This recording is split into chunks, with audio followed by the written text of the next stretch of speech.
Good evening, America. Good evening, America, and all of our friends all over the world that join us either here or somewhere else on our channel. This is the Sawalha-Adderleys. If this is your first time to the channel, please hit the subscribe button, the notification bell, and be sure to take a look around our channel. We love movies. We do movie reviews, TV reviews. We do cookery shows. We do gardening show. We do DIY show. We do a vlog, and we do our morning show, Coffee Moaning. So you can always hang out with us. But tonight it is Trump's America. Trump's America, two Brits. Two Brits do Trump's America. And in the spirit of total transparency, as you can probably tell from my Las Vegas Raiders cap, we are enormous fans of America and Americans. Before it goes down the kind of chute for many Americans watching this of thinking we're just slagging up. We're not. We love America. We love Americans. And we're furious with our politicians, by the way. We're as furious with our politicians as we are furious with America for voting in Trump. But we were also equally intolerant of Biden. So this is actually, is it partisan or bipartisan? It's a shared... Bipartisan is when it's both parties, it's isn't a it? shared... So we're bipartisan. We're bipartisan opponents to basically all your leaders. And also to all of ours. Yeah. Boris was a fuck up. Yeah. And now Starmer, oh my God. For me, Starmer is one shady customer. And what I would say about all of this is, because we often get a lot of comments, especially after these lives, from quite a few Americans saying, why you sort your own shit out? Why are you commenting on us? The point about America is, whether you like it or don't like it, Americans who voted for Trump or didn't vote for Trump, what you do, America sneezes and the rest of the world catches a cold. But maybe no longer, because they want to go back to being totally on their own. Maybe you're going to be so isolated that we're not going to catch a cold. Maybe we're not going to catch the American But as sneeze. we say, it's like here, it's not the American people, it's the people in charge. Absolutely. And it's just insane. And a friend of mine many years ago said that the whole world should be able to vote for the American president, because the ramifications of decisions made, and there are many decisions being made at the moment. Many big decisions, big decisions everywhere. They're the biggest. No one knows more in the history of the world ever. No one knows more than me about everything. Exactly. Okay, I'm going to give you a little bit of a running order, because the problem we have as Brits wading through Trump's America, which is, let's face it, what this new thread is called, is there's so much happening on a daily basis. We literally, I don't know if you do this, I make notes, I keep links, we send each other stuff, and we go, let's talk about it. And within almost 24 hours, it's rendered null and void, because the big orange man in the sky has kind of transformed things so much. So, but here's some of the topics we're gonna delve into on this live. We're gonna look at Tesla, Trump buying one, Musk worrying about the share price and the situation with his car company Tesla. We're going to be talking about the Columbia student Mahmoud Khalil, who is, it looks like he's potentially going to lose his green card and be thrown out of the country. Hundreds of miles away from his pregnant wife in Louisiana. He's one of the Columbia College student protesters, and he sets a potentially worrisome precedent for any international Americans with green cards. No, and I think eventually for Americans, free speech as well. It creeps up on you. We're going to be talking about Chuck Schumer, the Democrat Senate leader, who is called in a pejorative terms by Donald Trump a Palestinian. Because that's now an insult. That's now an insult. We're going to talk about him. We're going to talk about, we might have time for a little bit of a chat about the effects that ketamine could be having on Musk. I want to show some clips. The ketamine stuff is fascinating. I want to show some clips of JD Vance being booed, which I think is always interesting. Who I hope was being booed too. How could you stay with such a man? Absolutely. We've got a couple of other clips. And we're also going to sort of look at some of the highlights from his Department of Justice speech this evening. And of course, we can't really talk about Trump without talking about his best mate, his big chum, Putin. So where would you like to start in that array, Nat? Just go from the top. Shall we go from the top? Well, I think we should start with this chap here. This is the student. This is Mahmoud Khalil. Do you want to introduce us to this guy? He was a Columbia student who was part of one of many, though. He wasn't the only one, was he? He was one of many protesting at Columbia University. Described as a mild-mannered, gentle person. Yeah. who was part of the campaign to divest for the university to divest from Israel. I mean, one of the things. Interestingly, I was listening to his lawyer yesterday, and she was asked how he was doing, and she said, "Well, you know, he's in prison in Louisiana. The food's terrible." Yeah. So what happened to him? And she said everything that I asked him. He said, "Yeah, well, yeah, the food is terrible. Yeah, it's awful to be away from my." But he just constantly said, "But in Gaza, it's so much worse." Yeah. He's a man with as far as I can see, because I haven't heard of anything, and he's not had any charges yet. No. As far as it sounds like a humanitarian that is disgusted, outraged, and disgraced by the ongoing genocide. Now, he has a green card. He's married to an American. He was the leader of some of the protests at Columbia University's School of International and Public Affairs. He was arrested on Saturday. Pro-Israel activists had been calling for the Trump administration to deport him. I've just seen the arrest, actually. They refused to show him a warrant. I mean, it was just absolutely. Really they didn't bad. show him a warrant or anything. He was bundled into an unmarked car and taken off. Handcuffed, bundled into an unmarked car. Sounds a bit like Russia. It does a little Trump bit, doesn't it? and Putin have been having little chats on how to just drag people into cars, unmarked cars, and drive them off. His wife said it felt like a scene from a movie I never signed up to watch. Khalil was first sent to New Jersey before being transferred to a facility in Louisiana. On social media, Donald Trump declared that the arrest was part of his promised campaign to deport international students who participated in pro-Palestinian protests. I mean, the thing is... I know you're saying it's an incidental detail. This is petrifying because he has... No. The green card is significant. Oh, of course. But it's like being an American. Once you have a green card, it is sacrosanct. And the thing is, this is going back to something, but there are no charges. If he's done something truly heinous, how come would there not have been a charge by now? I mean, I don't know. I don't know anything about the law in America. I don't know anything about the law here, but it seems a bit strange to me that you could be... I mean, he's already been deported to Louisiana, but he's not had any charges. No charges, absolutely. So what is he supposed to have done? Brian House, senior staff attorney at the American Civil Liberties Union, says this. This seems like one of the biggest, if not the biggest threat to the First Amendment freedoms in 50 years. It's a direct attempt to punish speech because of the viewpoint it espouses. Anyone that thinks this won't apply to them, law, we take for granted our freedoms, don't we? But our freedoms are there because of the maintaining a framework, the foundation, the bricks to something. And when those bricks start to be taken out, the foundation, before you know it, the whole goddamn thing can collapse. Jamie. So who decides? I mean, he's not done, as we know, anything illegal. No, he hasn't. So he has simply exercised his right to protest.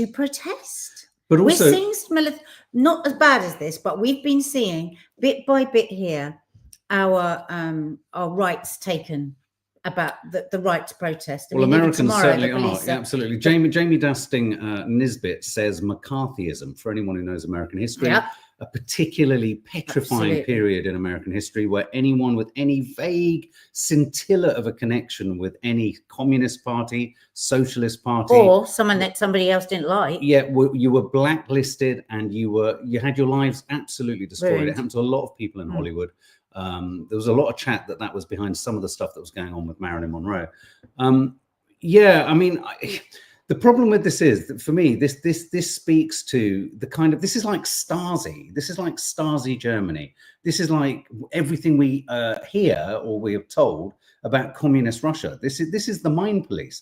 When I was in New York, obviously, I tried to get along to the Columbia University. I tried to get along to the New York University protests.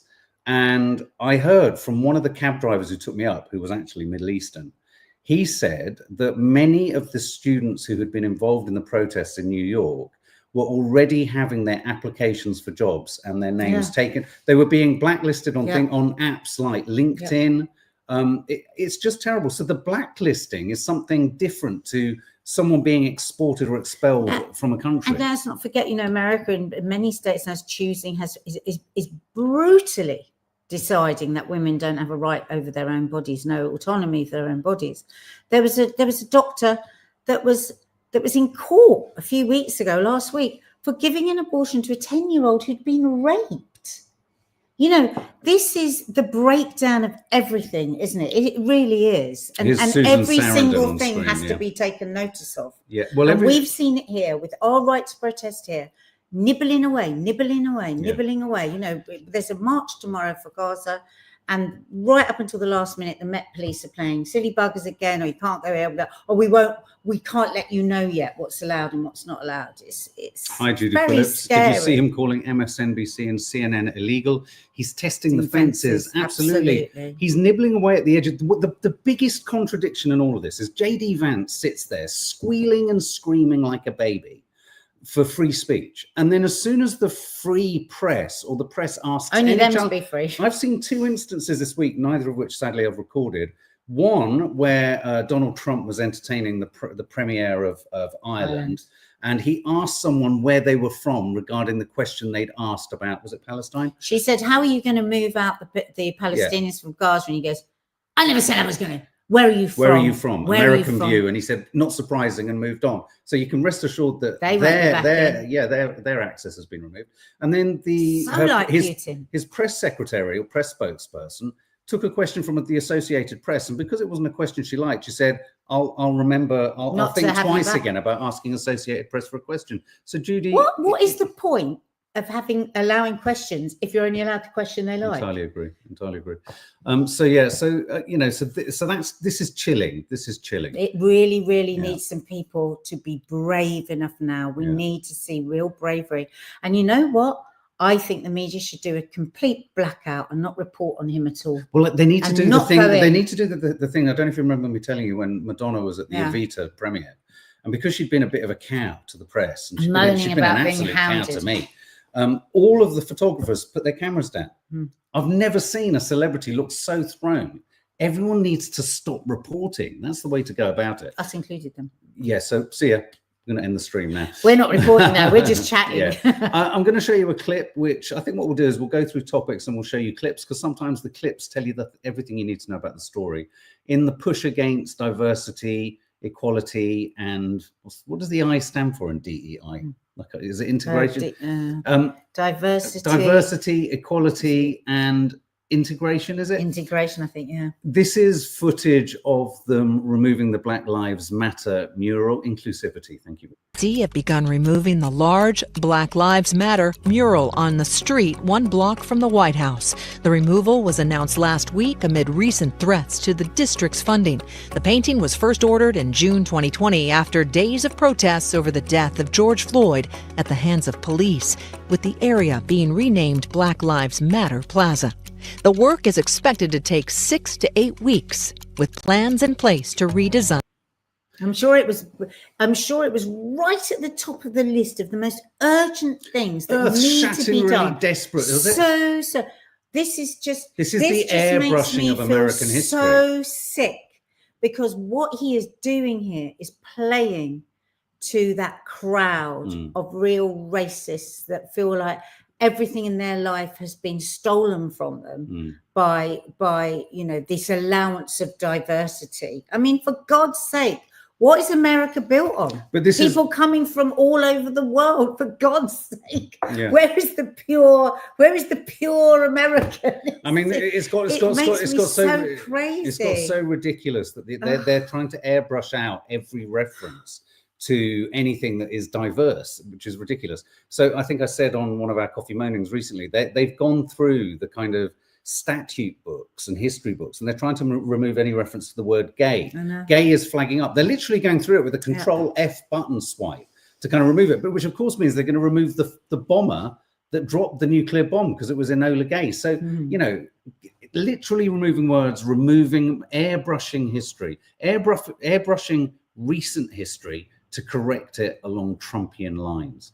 Well, to feed the baying crowd. Yeah, absolutely. And to whip up hate and division. Yeah. And to rule by division, not by cohesion. Yeah. Disgusting. Enola Gay, exactly. Is it Enola Gay? Was that the name of the plane? I'm now going to show a clip that is I agree, Rosie. This is talk about diversity, equity, and inclusivity. This is a moment where a trans representative or politician was misgendered on purpose by a Republican.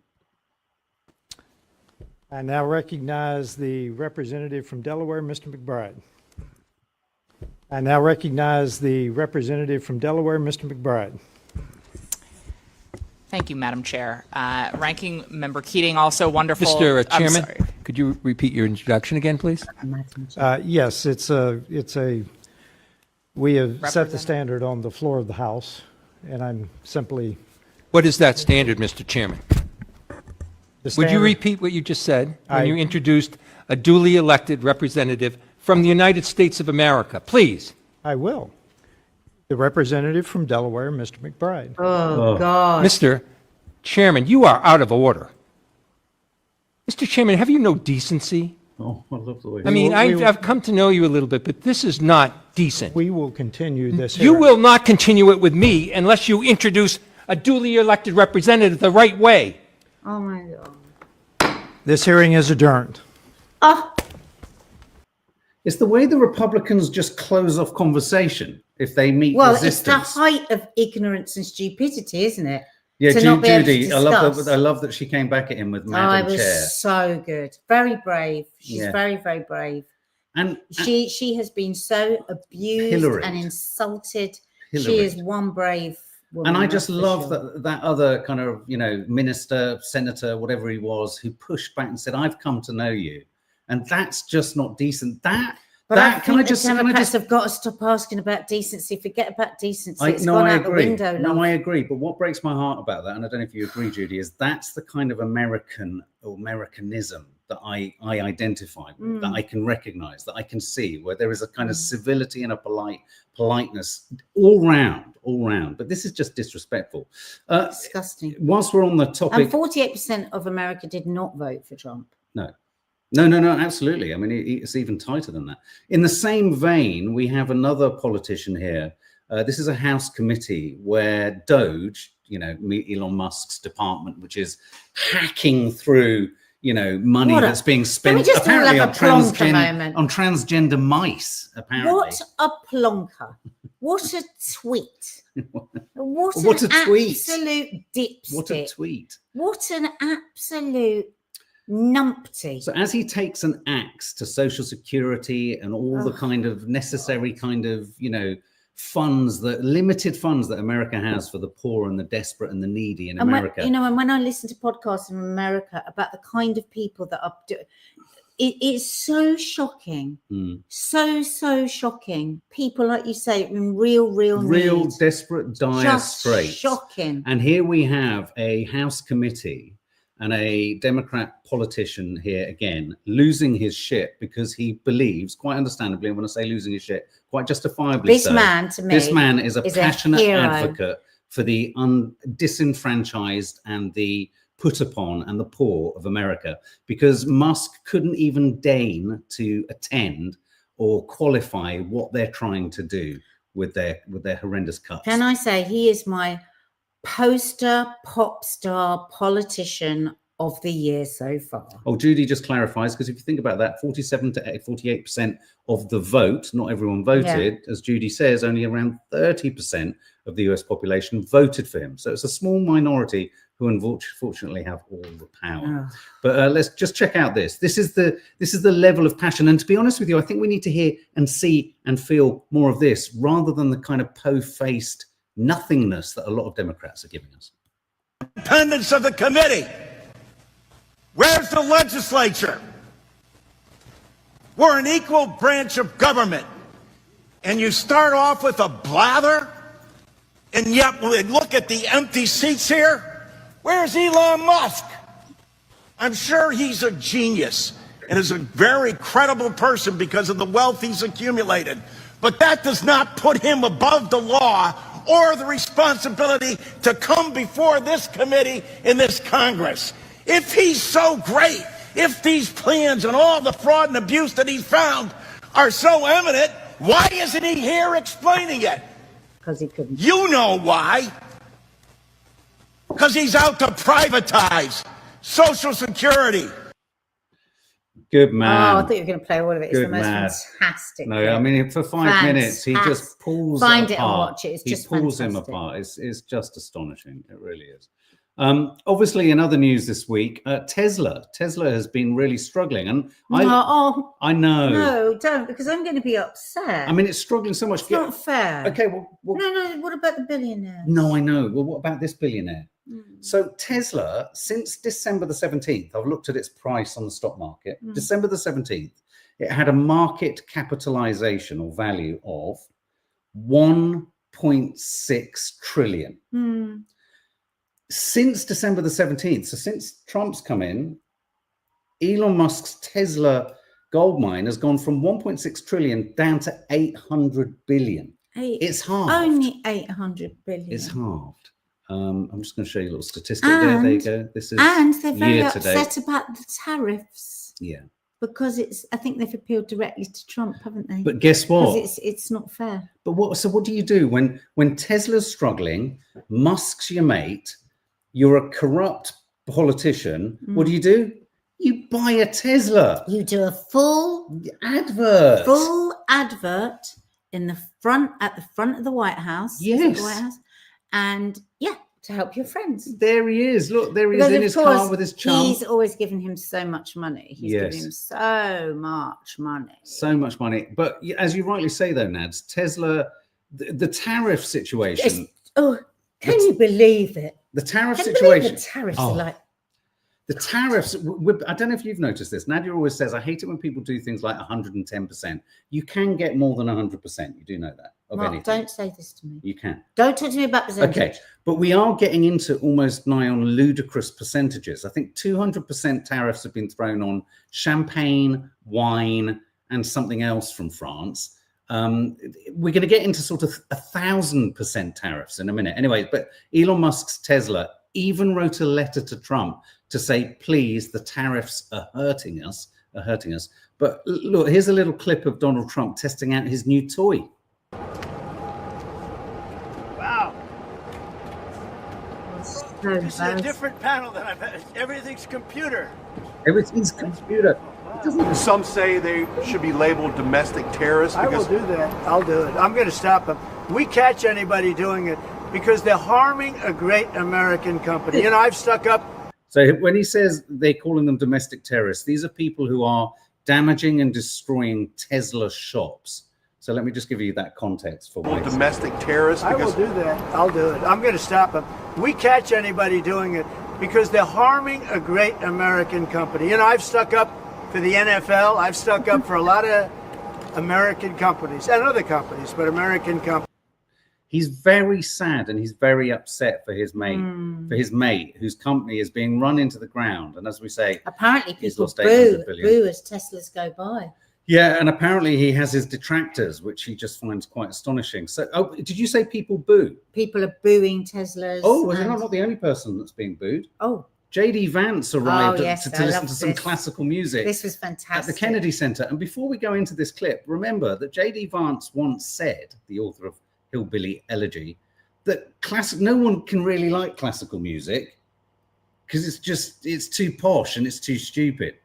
This is proud.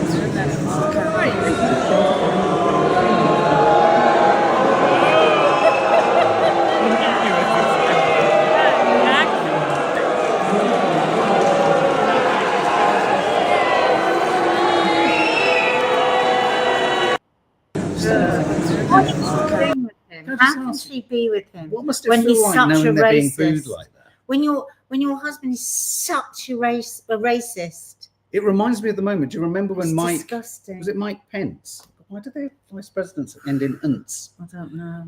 It was Mike Pence, wasn't it? A show of Hamilton on Broadway. Do you remember in the last government? He got booed when he walked into the Broadway theater. I seem to remember there was an equivalent moment when the vice president of the first Trump presidency got booed. But what must it feel like for him and his wife to be there being booed? Let's have another look.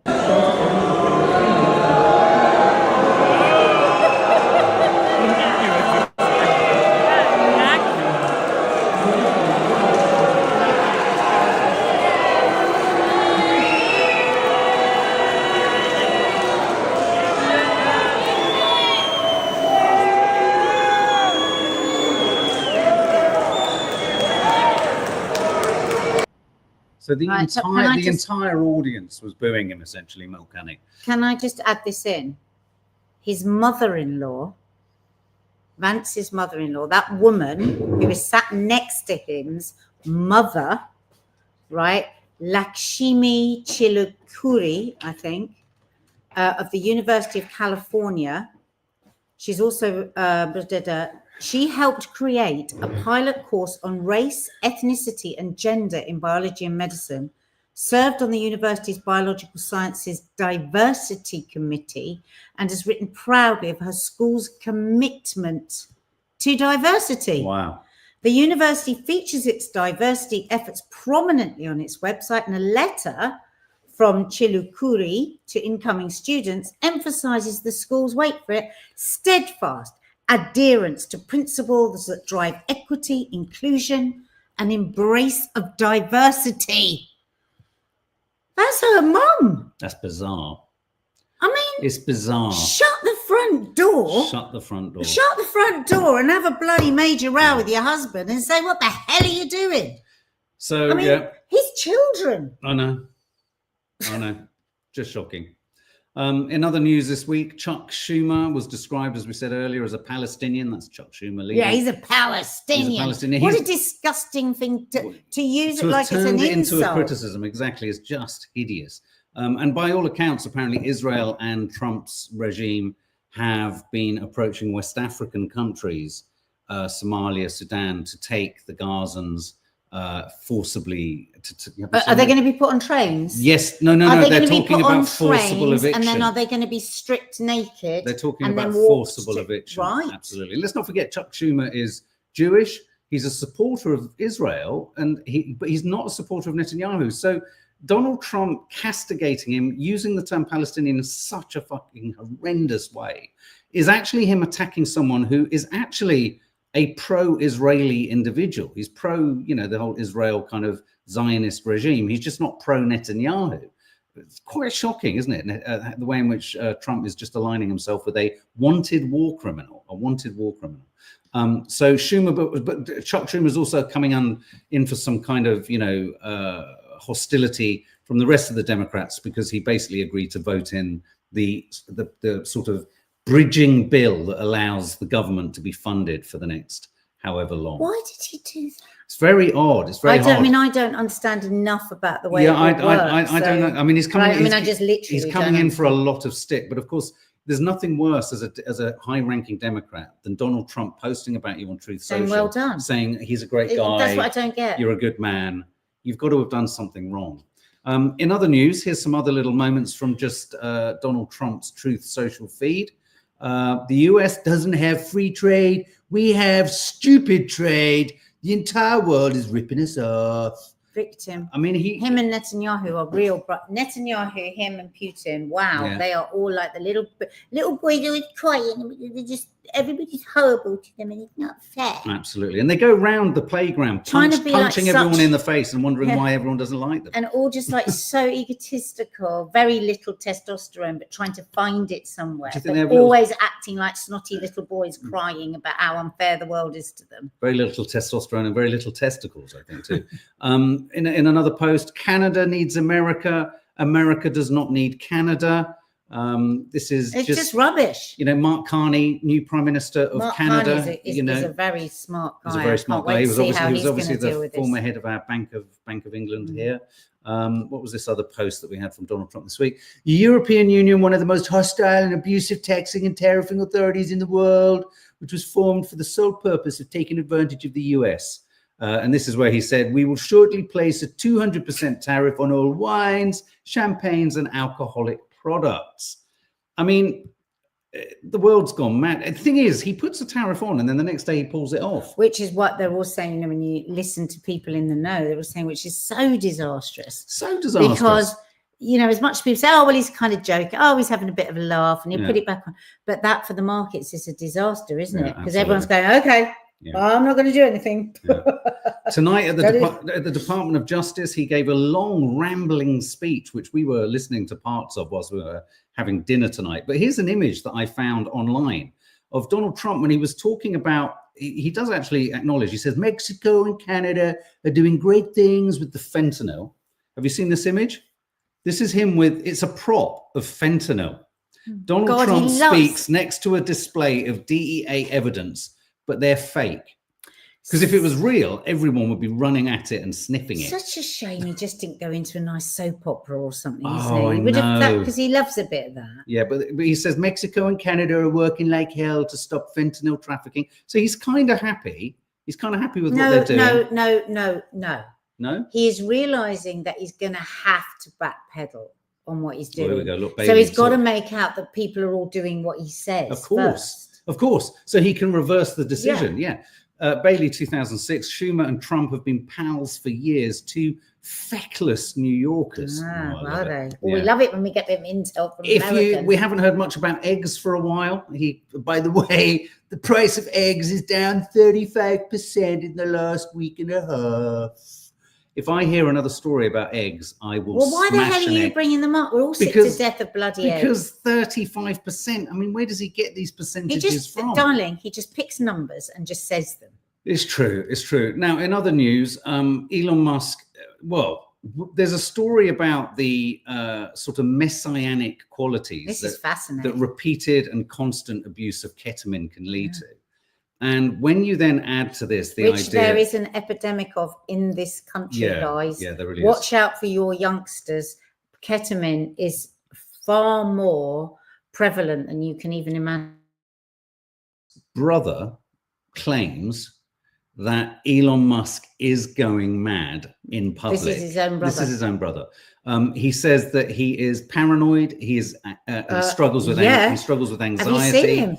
And his use of ketamine has stretched beyond medical and is verging into a lot of recreational. Well, I've got a friend that has ketamine through a psychologist, you know, and she's not an addictive person at all. And it's been really, really helpful for her. But this is in minuscule amounts. Yeah. Thing is, you can't just whack it in. And, no, like Matthew, because you end up with no bladder. No bladder, and also you have a messianic complex where you believe that you are actually untouchable. Read some of the things I mean, the symptoms here. Musk has said he uses ketamine regularly. So for the past couple of years, public speculation has persisted about how much he takes and whether he's currently high or how it might affect his behavior. Let me just find this. Ketamine is called a dissociative drug because during a high, which lasts about an hour, people may feel detached from their body, their emotions, or the passage of time. Frequent heavy recreational use has been linked to cognitive effects that last beyond the high, including impaired memory, delusional thinking, superstitious beliefs, and a sense of specialness and importance. That's the important thing. You can see why people might wonder about ketamine use from a man who's trying to usher in multi-planetary human life.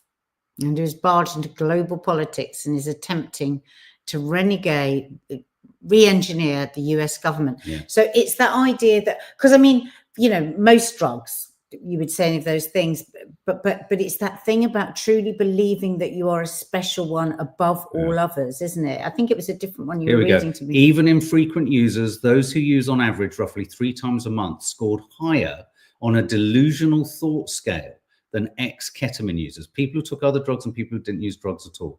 Those who averaged 20 uses a month scored even higher.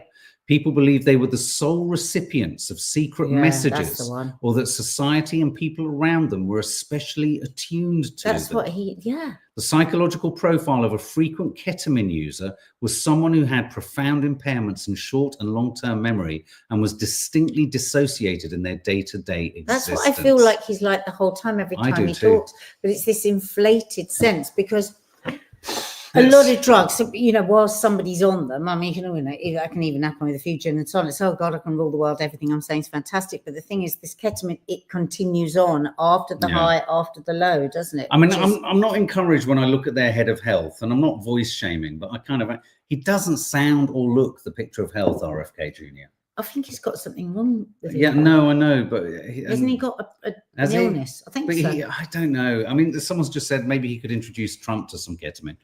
Anyway, guys, there you go. It's and of course we haven't talked about Putin, but really the ball, as Donald Trump says, the ball is in Putin's court. But who really thinks Trump is demanding something from Putin. I don't know if he really is. This is all a stitch up, isn't it? It's all Carve a up, stitch up. as we say in South. Yeah, exactly. Okay, guys. Anything else you want to say? No, that's it. That's it. Thank you so much. Thanks for sticking with us. We'll see you in the morning for the Don't coffee forget moaning to papers subscribe, and hit the curly notification bell. Bye. Take care, guys. Thanks for all your contributions. Stay safe.